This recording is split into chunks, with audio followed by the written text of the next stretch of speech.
আসসালামু আলাইকুম। এটিএন বাংলা সংবাদে সবাইকে স্বাগত জানাচ্ছি। আসিফুর রহমান সাগর। শুরুতেই বিআরবি কেবলস সংবাদ শিরোনাম। নেপালি পাহাড়ি ঢলে অন্তত 150 জনের মৃত্যু, শতাধিক ভারতীয় সহ নিখোঁজ সহস্রাধিক। রয়েছেন যুক্তরাষ্ট্র ও অস্ট্রেলিয়া সহ বিভিন্ন দেশের পর্যটক ও তীর্থযাত্রী। আজ বসছে চলতি সংসদের তৃতীয় অধিবেশন। স্থায়ী কমিটি গঠন ছাড়াও পাশ হতে পারে গুম ও মানবাধিকার সংক্রান্ত বিল, জানিয়েছেন চিফ হুইপ।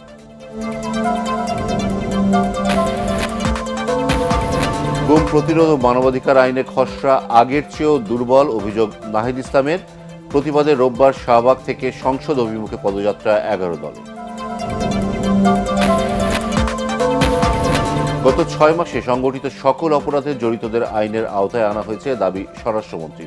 সরকারের সব পর্যায়ে জবাবদিহিতা নিশ্চিতের আহ্বান রিজভীর। এবং ধর্মীয় ভাবগাম্ভীর্যে মহানবীর জন্ম ও মৃত্যু দিবস পালিত, রাসূলের জীবনাদর্শ অনুসরণ করে সমাজে শান্তি প্রতিষ্ঠার আহ্বান ইসলামী চিন্তাবিদদের।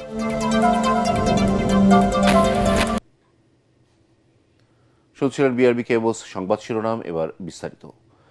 নেপাল ও তিব্বত সীমান্তে প্রবল বন্যা ও পাহাড় ধসে এখন পর্যন্ত 150 জনের মৃত্যু হয়েছে। নিখোঁজ রয়েছেন যুক্তরাষ্ট্র, অস্ট্রেলিয়া, নেদারল্যান্ডস ও ভারত সহ সহস্রাধিক পর্যটক, তীর্থযাত্রী ও স্থানীয়রা। বিভিন্ন পাহাড়ে আটকে আছেন বহু মানুষ। আকস্মিক এ বন্যায় ধ্বংস হয়ে গেছে সড়ক, মহাসড়ক, সেতু, পাহাড়ের যোগাযোগ ব্যবস্থা ও বেশ কয়েকটি বিদ্যুৎ প্রকল্প।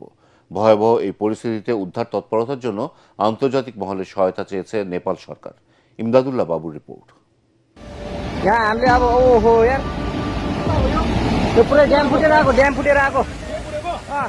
নেপাল এবং তিব্বত সীমান্তে উত্তাল ভোতেকোশি নদী বুধবার মহাপ্রলয়ঙ্কারী রূপ নিয়ে হাজির হয় পাহাড়ি জনপদের বাসিন্দাদের সামনে।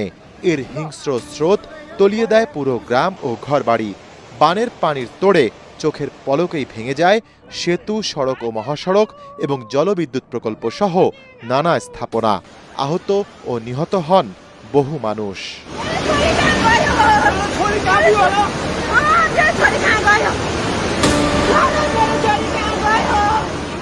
নেপাল পর্যটন বোর্ড জানিয়েছে, মহাপ্রলয়ে নেপালের রসুয়া জেলা থেকেই প্রায় 400 পর্যটক ও তীর্থযাত্রী নিখোঁজ রয়েছেন। কৈলাসে মানস সরোবর যাত্রার স্বপ্ন নিয়ে তিব্বতের দিকে এগোচ্ছিলেন তারা, কিন্তু প্রকৃতির নির্মম প্রতিশোধ তাদের সেই স্বপ্নকে গ্রাস করে নেয়। নিখোঁজদের মধ্যে রয়েছেন যুক্তরাজ্য, ভারত, দক্ষিণ কোরিয়া, মালয়েশিয়া, দক্ষিণ আফ্রিকা ও যুক্তরাষ্ট্রের নাগরিকরা।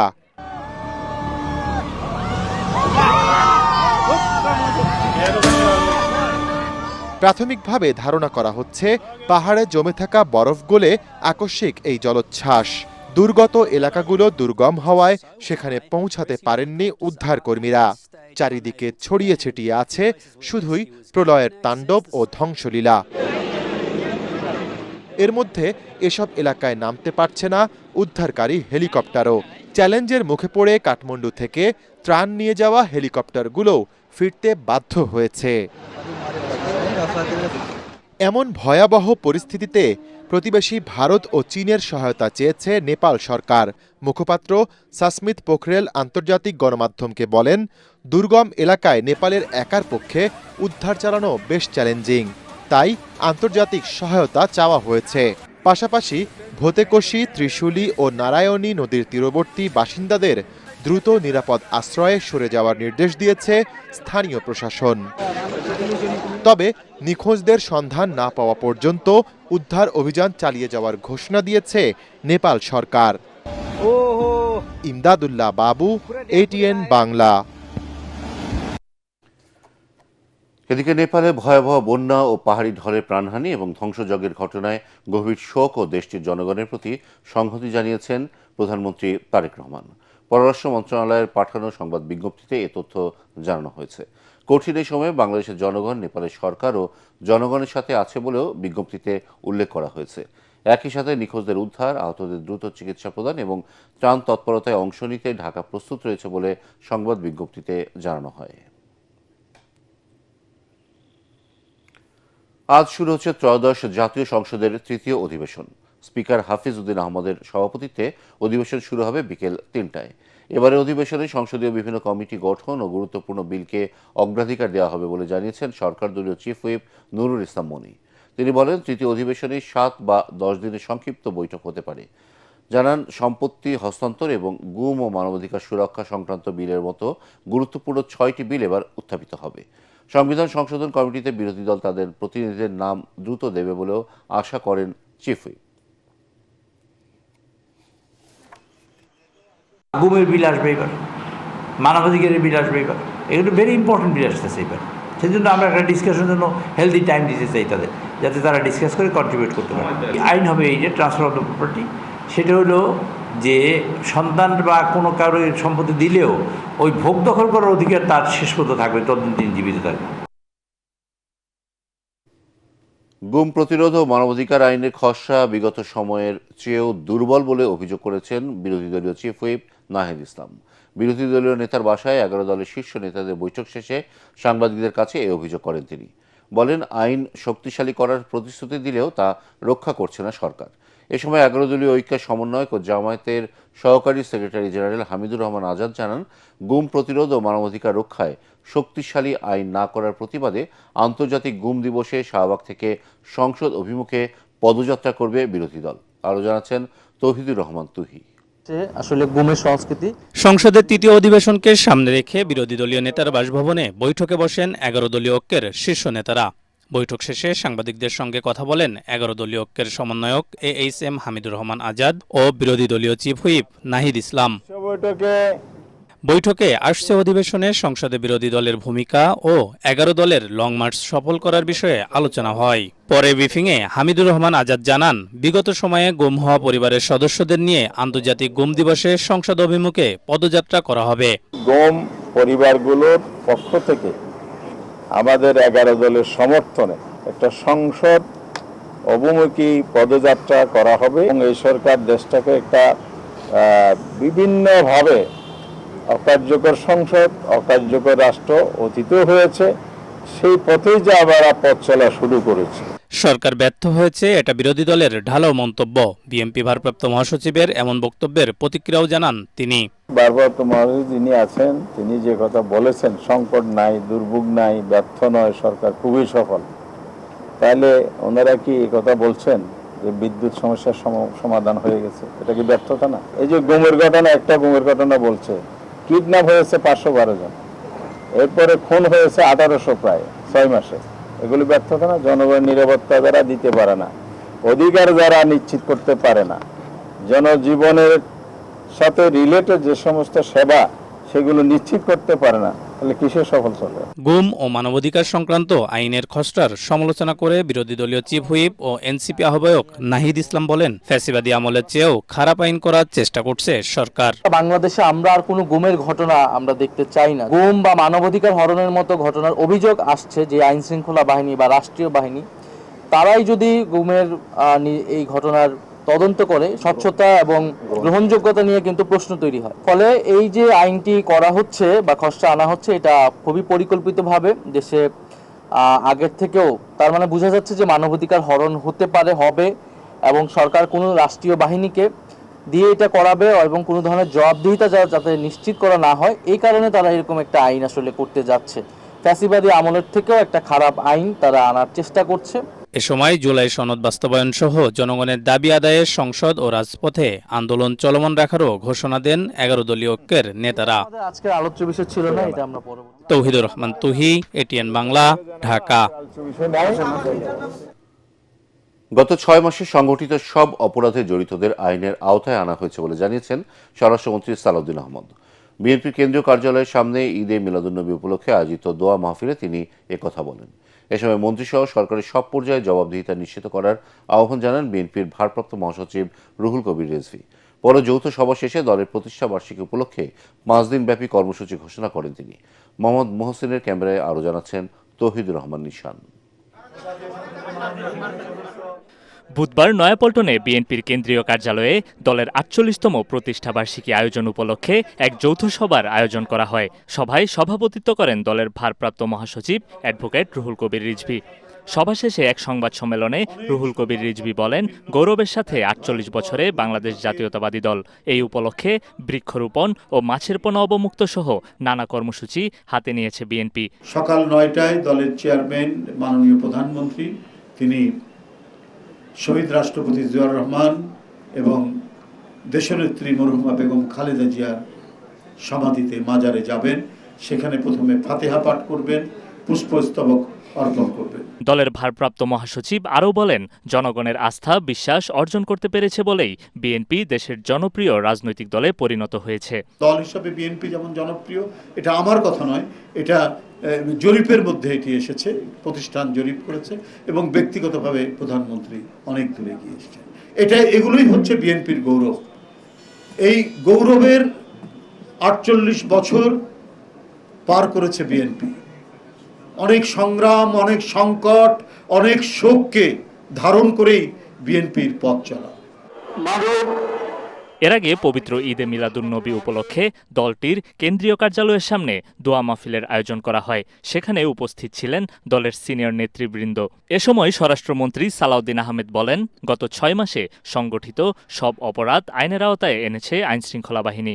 এরকম রামেসা হত্যা থেকে শুরু করে যত ঘটনা জাতীয়ভাবে আলোচিত হয়েছে বা আলোচিত হয় নাই, প্রত্যেকটা অপরাধের আমরা অ্যাড্রেস করতে পেরেছি এবং যথাযথ আইনি প্রক্রিয়া নিয়ে আসতে পেরেছি, আদালতের কাছে সুপর্দ করতে পেরেছি।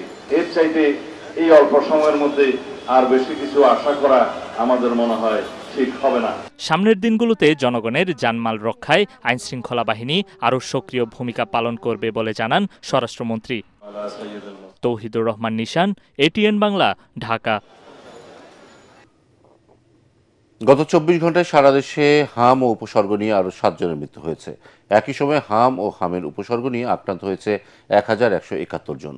স্বাস্থ্য অধিদপ্তরে হাম বিষয়ক নিয়মিত প্রতিবেদনে এ তথ্য জানানো হয়। তবে নিশ্চিতভাবে হামে আক্রান্ত হয়ে কোনো শিশুর মৃত্যু হয়নি বলে জানানো হয়েছে বিজ্ঞপ্তিতে। এ নিয়ে গত ১৫ মার্চ থেকে এখন পর্যন্ত সারা দেশে হামের উপসর্গ নিয়ে মৃত্যু হয়েছে ৮৫১ শিশুর, আর হামে আক্রান্ত হয়ে আরও ৯৯ শিশু প্রাণ হারিয়েছে।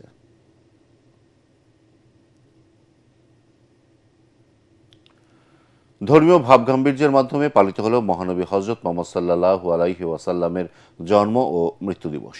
৫৭০ খ্রিস্টাব্দে মক্কার কুরাইশ বংশে জন্মগ্রহণ করেন শেষ নবী।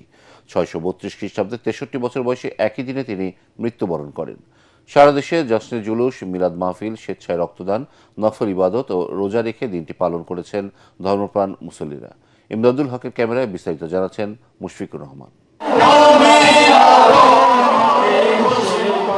রাজধানীর অলিগলি আজ নারায়ে রিসালাত স্লোগানে প্রকম্পিত। নাতে রসুলের সুরে সুরে আশেকে রসুলরা গাইছেন নূর নবীজির আগমনী গান।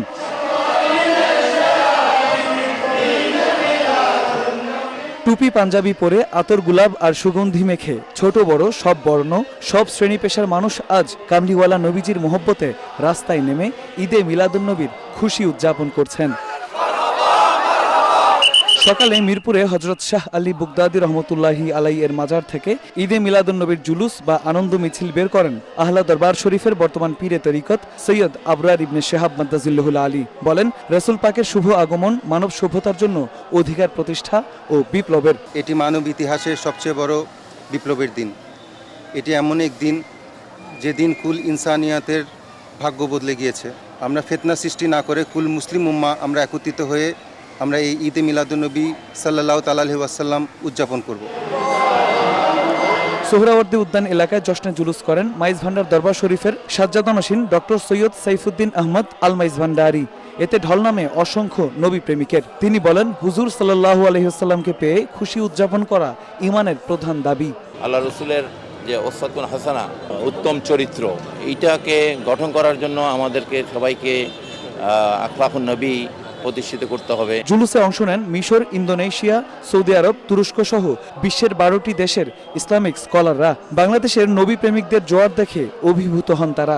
I very happy to contribute this nice celebration for the loving of the Rasulullah sallallahu alaihi wasallam in Egypt and in everywhere. আল আজহার থেকে যারা বাংলাদেশে আসেন ছাত্ররা এবং বলেন যে মিলাদুন্নবী বেদআ বা মিলাদুন্নবী জায়েজ না, ওনাদের শিক্ষক বলছে মিলাদুন্নবী জায়েজ, ওনাদের শিক্ষক মিলাদুন্নবী করতে এসেছে। هذا الاجتماع الذي نشهده الآن هو إثبات وبرهان على لا إله إلا الله محمد رسول الله صلى الله عليه وسلم জশ্নে জুলুস শেষে সোহরাওয়ার্দী উদ্যানে বিশ্ব শান্তি সমাবেশ অনুষ্ঠিত হয়।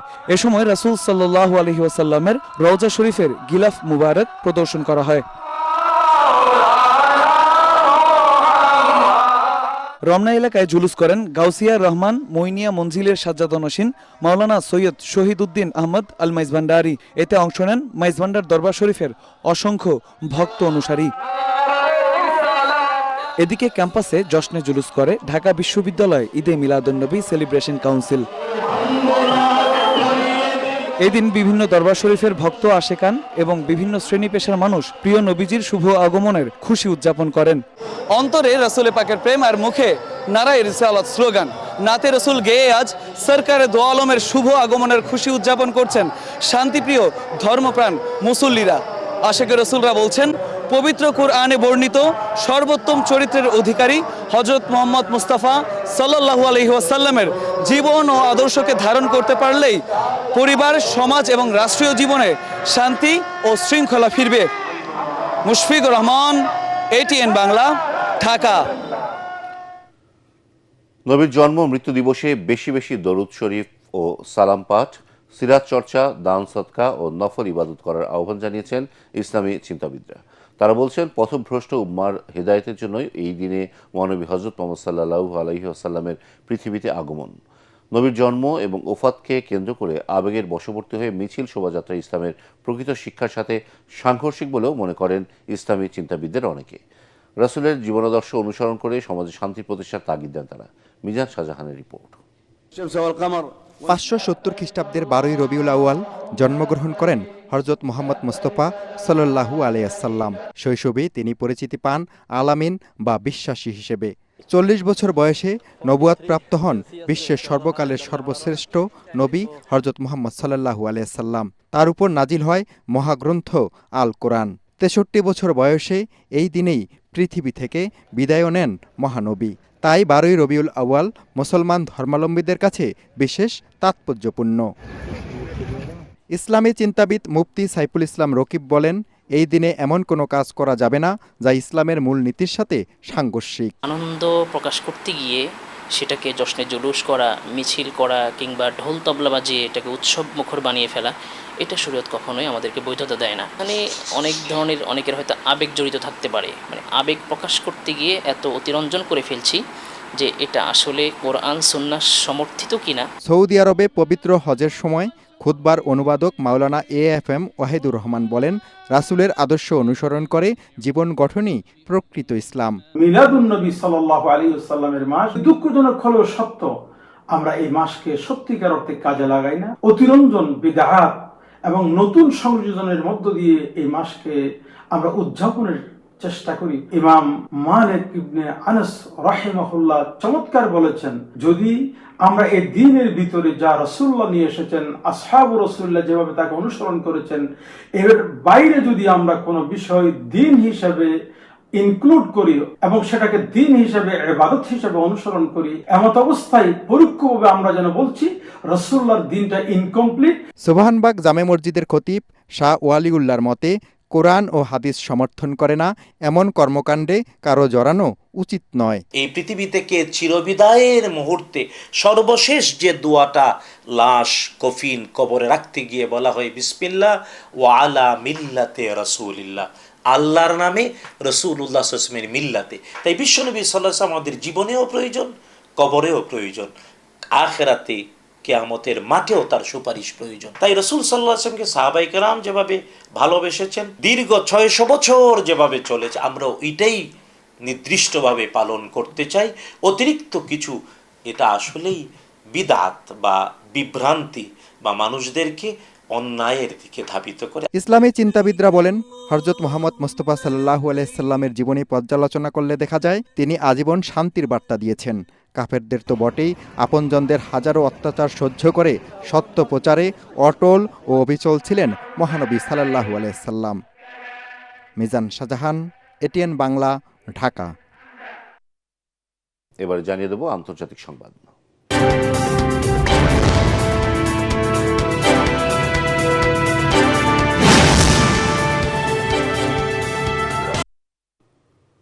ইসলামাবাদে একটি হাসপাতালে ভয়াবহ অগ্নিকাণ্ডে অন্তত 15 নবজাতকের মৃত্যু হয়েছে।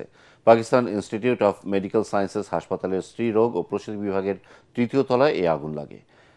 হাসপাতাল কর্তৃপক্ষ জানায়, নবজাতকদের কক্ষে থাকা 16 শিশুর মধ্যে কেবল একজনকে জীবিত উদ্ধার করা সম্ভব হয়েছে। স্থানীয় প্রশাসন বলছে 14 শিশু আগুনে পুরোপুরি দগ্ধ হয়ে মারা যায়। মাসুদ রানার রিপোর্ট। এক মুহূর্তে 15টি জীবনের প্রদীপ নিভে যাওয়া এই ঘটনা কেবল একটি দুর্ঘটনা নয়, নিহতের নিষ্ঠুরতা এক চরম ট্র্যাজেডি।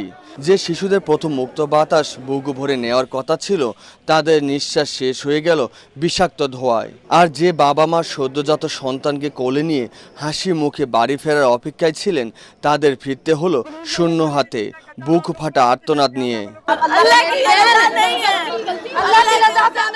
उसके 2 घंटे बाद यहाँ पे रेस्क्यू आई है, 4 घंटे बाद पुलिस आई है, यहाँ पे चस्के लेने आए हैं, एसीडीसी सारे यहाँ पे चस्के लेके अंदर बाहर घूम फिर के चले गए।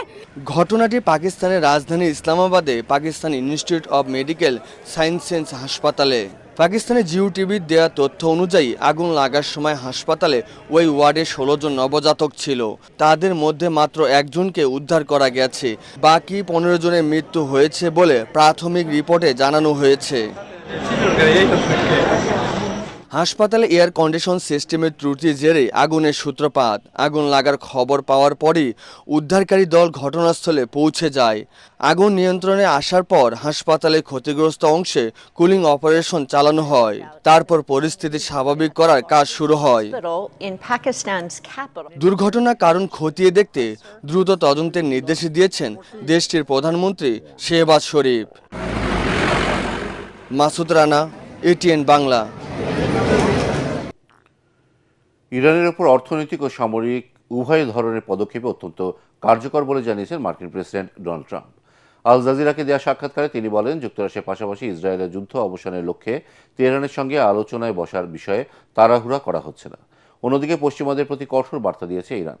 দেশটির সেনাবাহিনীর মুখপাত্র মোহাম্মদ আকরাম মিনিয়া জানিয়েছেন, সাম্প্রতিক সংঘাত ও যুদ্ধের কারণে ক্ষয়ক্ষতি হওয়া জাতীয় অবকাঠামো পুনর্নির্মাণে তেহরান ইতোমধ্যেই উল্লেখযোগ্য ও দৃশ্যমান অগ্রগতি অর্জন করেছে। শুধু তাই নয়, এই কঠিন সময়ে তাদের সশস্ত্র বাহিনী আধুনিক ও নতুন সামরিক সরঞ্জাম হাতে পেয়েছে, যা দেশের সার্বিক প্রতিরক্ষা ও নিরাপত্তা ব্যবস্থাকে আগের চেয়ে আরও বেশি শক্তিশালী করে তুলেছে। এবারে জানিয়ে দেব খেলার খবর।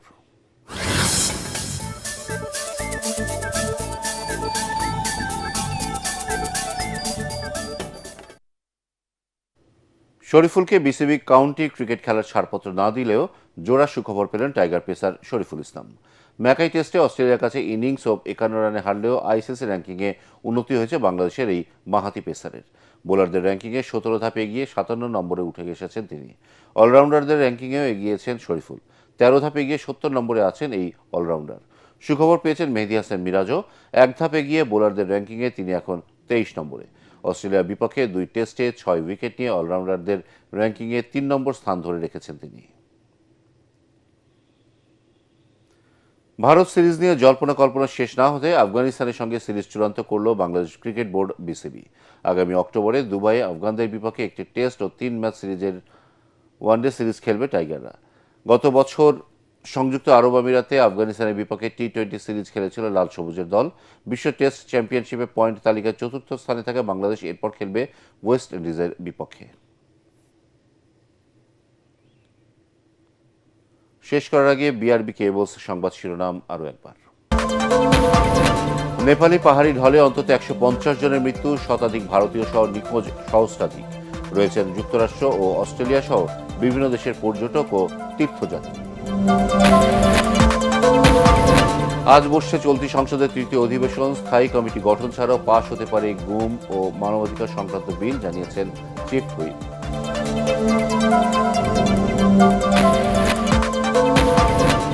গুম প্রতিরোধ ও মানবাধিকার আইনের খসড়া আগের চেয়েও দুর্বল, অভিযোগ নাহিদ ইসলামের। প্রতিবাদে রোববার শাহবাগ থেকে সংসদ অভিমুখে পদযাত্রা 11 দল। গত 6 মাসে সংগঠিত সকল অপরাধে জড়িতদের আইনের আওতায় আনা হয়েছে, দাবি স্বরাষ্ট্রমন্ত্রীর। সরকারের সব পর্যায়ে জবাবদিহিতা নিশ্চিতের আহ্বান রিজভীর। এবং ধর্মীয় গাম্ভীর্যে মহানবীর জন্ম ও মৃত্যু দিবস পালিত, রাসূলের জীবনাদর্শ অনুসরণ করে সমাজে শান্তি প্রতিষ্ঠার আহ্বান ইসলামী চিন্তাবিদদের। পরবর্তী সংবাদ দেখার আমন্ত্রণ জানিয়ে এখনকার মতো শেষ করছি। এটিএন বাংলা সংবাদ ইউটিউবে দেখতে ব্রাউজ করুন youtube/ATN বাংলা।